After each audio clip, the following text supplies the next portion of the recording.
What is it about Jesus that you admire? Because everything I know Okay. about the Christian God comes from the Bible.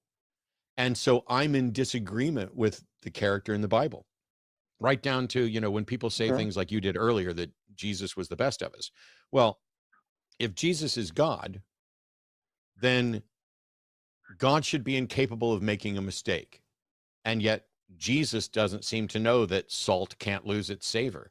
Jesus doesn't seem to know that fig trees can't bear fruit out of season. Um, Jesus is fine with violating Old Testament laws, which is partially why they killed Yeah. him in the story. And he Well, instructs yeah. his followers to go and steal a donkey. He builds a scourge out of leather stuff and chases the moneylenders out of the temple, advocating or Oh, yeah. engaging in violence. And so when I look at the character of Jesus, and if I go through and read everything that's red letter in the New Testament, um, I don't see anything that's particularly impressive. I certainly don't see anything that's divine, because for him to not correct, there's a great deal of time that exists between when the Old Testament was put together and when Jesus supposedly lived. And in that time Right. period, a number of people got stuff wrong.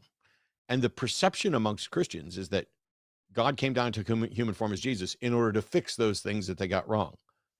But that's not what happens in the New Testament stories. He just throws out some of the Old Testament stuff, talks about a new covenant, but doesn't fix anything about sexism, doesn't fix anything about instructions to slaughter all of these other people, go and kill the Amalekites and the Midianites and all these other people, doesn't fix anything at all about slavery.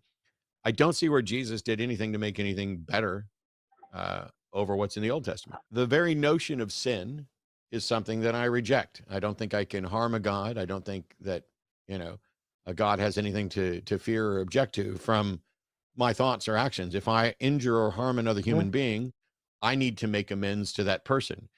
If it's Mm-hmm. the old quote of, if Jones owes me $50 and God forgives his debt, I'm still out $50.